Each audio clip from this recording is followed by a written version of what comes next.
CTET का form भरते समय पासिंग ईयर को लेकर के अभ्यर्थियों के मन में बहुत ज़्यादा कन्फ्यूजन है। जैसे कि अगर 18 बैच की बात करें डीएलएड की, तो इनका प्रशिक्षण 2020 में समाप्त हुआ था, लेकिन इनके रिजल्ट की घोषणा 2021 में हुई थी। तो फिर पासिंग ईयर में 2020 फिल होगा या फिर 2021 फिल होगा। साथ ही डीएलएड 2019 बैच की बात करें तो ऐसे प्रशिक्षु जिनका अभी सेकंड सेमेस्टर में बैक पेपर दिए हैं, अभी चतुर्थ सेमेस्टर की परीक्षा में उनको सम्मिलित होना और उसके रिजल्ट के आधार पर उनका पासिंग ईयर डिसाइड होगा। अगर मान लीजिए कि 2021 में घोषित नहीं होता है, 2022 में होता है, तो उनको पासिंग ईयर में क्या फिल करना है। इसके अलावा इंस्टीट्यूट पिन कोड को लेकर भी आप लोग के तमाम प्रश्न आ रहे थे, तो इन्हीं सभी प्रश्नों को इस वीडियो में हम लोग डिटेल में कवर करेंगे और पूरा तार्किक आंसर देने की मैं कोशिश करूंगा कि क्या कुछ फिल होना चाहिए। नमस्कार दोस्तों, मेरा नाम है नीरज और आप देख रहे हैं करियर बिट यूट्यूब चैनल। अगर आप इस चैनल पहली बार विजिट कर रहे हैं तो इसको सब्सक्राइब करते हुए बेल आइकन को प्रेस करना ना भूलें। सबसे पहले बात कर लेते हैं पास स्टेटस वाले में किसको क्या फिल करना है। देखिए, यहाँ पर मैं बिल्कुल क्लियर कर दूं कि अगर आपका पूरा प्रशिक्षण समाप्त हो चुका है और आपकी कोई बैक नहीं लगी है, पूरा प्रशिक्षण भी समाप्त हो गया और बिल्कुल फ्रेश पास है, तो उस कंडीशन में आप पास स्टेटस वाले में पास्ड सेलेक्ट करेंगे। लेकिन अगर आपका पूरा प्रशिक्षण समाप्त हो गया है लेकिन किसी भी सब्जेक्ट्स में आपकी बैक रह गई है तो आप पास नहीं सेलेक्ट करेंगे। पास का मतलब ये होता है कि आपके अंतिम सेमेस्टर के रिजल्ट की घोषणा हो चुकी है और कोई भी आपकी बैक नहीं लगी है। अगर बैक लगी है तो भले ही प्रशिक्षण समाप्त क्यों ना हो गया हो, आपको अपीयरिंग ही सेलेक्ट करना है। यहाँ तक क्लियर। और जिनके अंतिम सेमेस्टर के रिजल्ट की घोषणा नहीं हुई है वो तो वैसे भी अपीयरिंग ही सेलेक्ट करेंगे। तो बात करें डीएलएड की, तो 18 बैच और उसके पहले के जितने भी बैच के प्रशिक्षु हैं, अगर आपकी बैक नहीं लगी है तो आप पास ही सेलेक्ट करेंगे। अब एक कन्फ्यूजन ये आ रहा है 18 बैच के प्रशिक्षुओं का कि ईयर ऑफ पासिंग में वो क्या फिल करें, क्योंकि इनका जो प्रशिक्षण था वो 2020 में समाप्त हुआ था और फाइनल सेमेस्टर का रिजल्ट 2021 में घोषित हुआ और जो इनका मार्कशीट है उस पर भी 2020 मेंशन किया गया। मैं आपको दिखाता हूं, फिर आपको चीज़ें क्लियर आउट होंगी।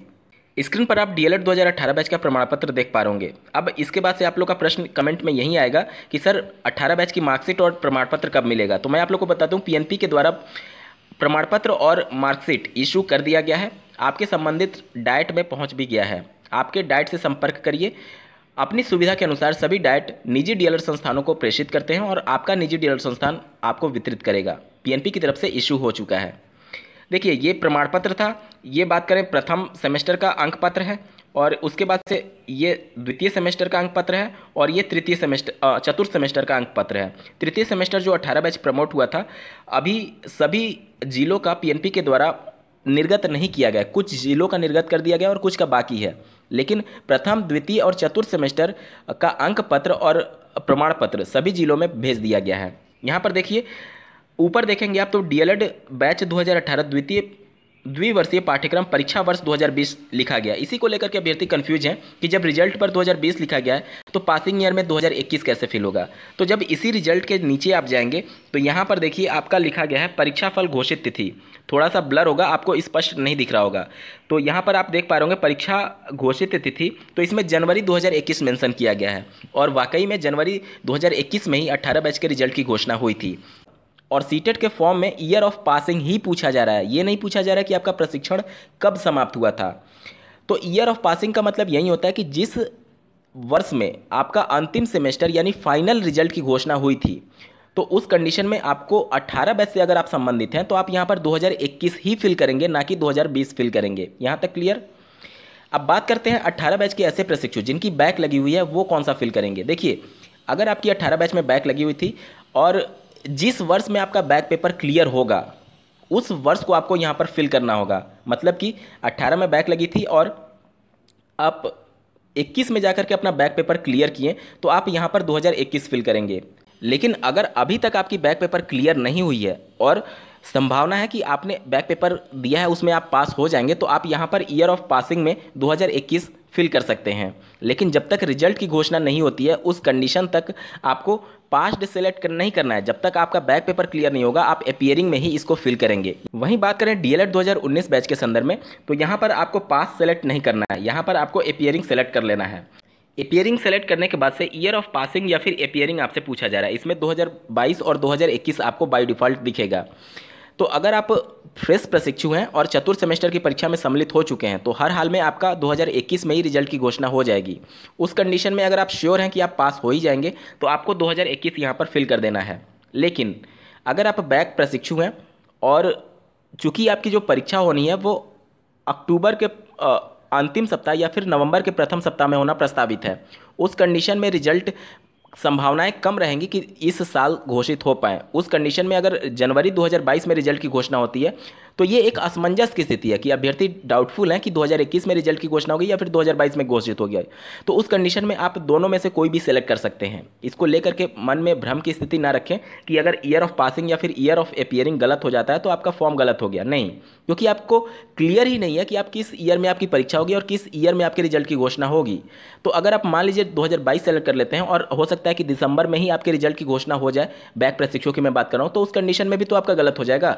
तो जब आप संदेह वाली चीज़ें हैं तो उसमें क्लियर नहीं है कि आपका कब कंप्लीट हो रहा है, तो उस कंडीशन में आप 2021 भरें या फिर 2022 भरें, दोनों आपका सही होगा।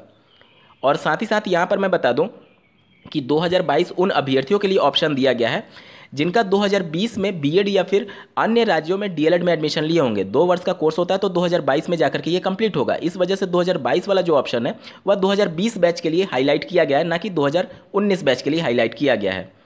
अच्छा, डीएलएड 2019 बैच के लिए बहुत से अभ्यर्थियों के मन में ये भी कन्फ्यूजन होगा कि क्या हमारा मान्य है या नहीं, क्योंकि पीएनपी सचिव से अभ्यर्थियों ने वार्ता किया था इसके संबंध में, तो उन्होंने कहा था कि यूपी टेट के लिए आवेदन की अंतिम तिथि से पहले आपके सेकंड सेमेस्टर रिजल्ट की घोषणा कर दी जाएगी। देखिए, पीएनपी हो या सीआरटी हो, किसी का भी जो कुछ भी कहना हो, लेकिन आपको एनसीटी की गाइडलाइंस के अनुसार ही तय करना है कि आप मान्य हैं या नहीं। और एनसीटी की गाइडलाइन स्पष्ट शब्दों में ये कह रही है कि आप पूरी तरीके से मान्य हैं। पीएनपी या सीआरटी आपके कॉलेज का कोई टीचर या फिर कोई भी कुछ भी कहे, जो रेगुलेटरी बॉडी है एनसीटीई, उसके अनुसार आप पात्र हैं और आप पूरी तरीके से आवेदन कर सकते हैं। यहाँ पर एनसीटी की गाइडलाइन ये कहती है कि आपका प्रशिक्षण द्वितीय सेमेस्टर के फाइनल रिजल्ट की घोषणा हो जानी चाहिए, जो कि आपकी हो चुकी है। भले ही 1 या फिर 2 सब्जेक्ट में बैक लगी है, उस कंडीशन में एनसीटी की गाइडलाइन के अनुसार आप तृतीय सेमेस्टर और चतुर्थ सेमेस्टर का प्रशिक्षण लेने के लिए पात्र होते हैं, जो कि आप ले चुके हैं। तो आप पूरी तरीके से पात्र हैं, भले ही आपकी सेकंड सेमेस्टर में बैक क्यों ना लगी हो। लेकिन यहाँ पर मैं विशेष रूप से टिप्पणी जरूर करना चाहूँगा कि जिनकी 1 या फिर 2 सब्जेक्ट में बैक लगी है, सिर्फ वहीं प्रशिक्षु 19 बैच के पात्र हैं सीटेट या फिर यूपी टेट का आवेदन करने के संदर्भ में।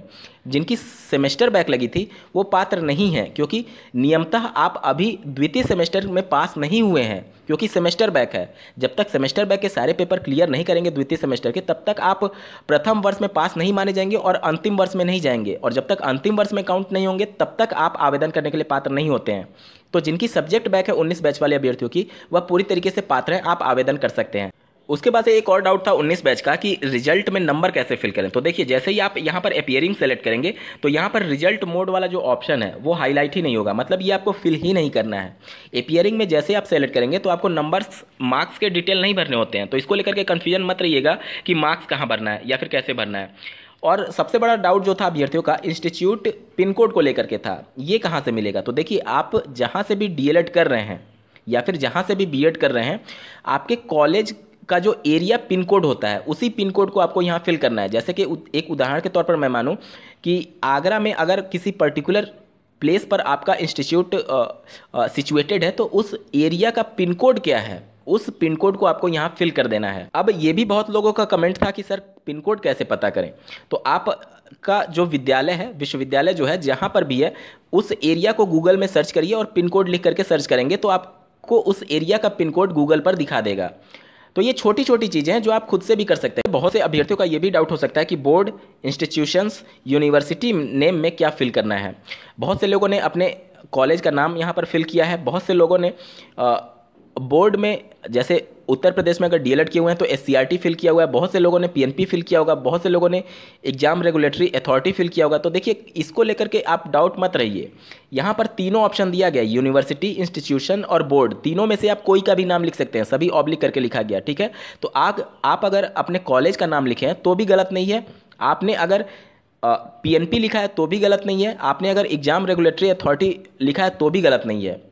लेकिन सही जो होगा मैं आप लोगों को बता देता हूँ। देखिए, यहाँ पर बोर्ड जो होता है डीएलएड के कंडीशन में, उस कंडीशन में परीक्षा नियामक प्राधिकारी बोर्ड है, ठीक है।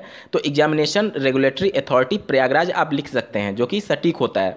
लेकिन इसके अलावा अगर आपने अपने कॉलेज का नाम लिख दिया है या फिर पीएनपी लिख दिया है, एससीईआरटी लिख दिया है, ईआरए लिख दिया है, तो भी गलत नहीं है, आपका पूरी तरीके से सही है। ठीक है, इसको लेकर के मन में डाउट मत रखिएगा। और देखिए ये सभी चीज़ें आपका जब रिजल्ट घोषित होगा सीटेट का, तो आपके रिजल्ट पर शो नहीं होता है। और जो भी वेरिफिकेशन का प्रोसेस होता है आपके शिक्षक भर्ती में आवेदन करते समय, तो आपके रिजल्ट पर जो डेटा उपलब्ध होती है उसी की जाँच की जाती है। या फिर जब वेरीफाई किया जाता है तो सीबीएसई के वेबसाइट पर सिर्फ ये वेबसाइट चेक किया जाता है कि आपका डिटेल उस पर आ रहा है या नहीं, या फिर जो मार्क्स आपने फिल किए थे वो मार्क्स एक्चुअल मार्क्स हैं या नहीं। तो इतना ही केवल वो वेरिफिकेशन होता है। एरिया, पिन कोड, बोर्ड किस बोर्ड से था आपका, किस ईयर में आपने पास किया था, ये सभी चीज़ें बहुत माइनर चीज़ें होती हैं। इसको लेकर के मन में टेंशन मत रखिएगा कि मेरा गलत हो गया, दोबारा फिल करें या फिर ना करें। अपनी तरफ से अगर आपने आवेदन नहीं किया है तो सही फिल करिए, लेकिन अगर पहले से कर दिया है कॉलेज नेम या फिर इस टाइप का, तो इसको लेकर के मन में भ्रम बिल्कुल भी मत रखिए। आपका फॉर्म गलत नहीं है, आपका फॉर्म बिल्कुल सही है। मैं उम्मीद करता हूँ year of passing, board, result, institute, pin code और डीएलएड 2019 बैच की एलिजिबिलिटी को लेकर के जो कुछ भी आपके मन में डाउट था वो पूरी तरीके से क्लियर आउट हो चुका होगा। इस वीडियो को देखने के लिए आपका बहुत बहुत धन्यवाद। भगवान करे आपका दिन शुभ हो।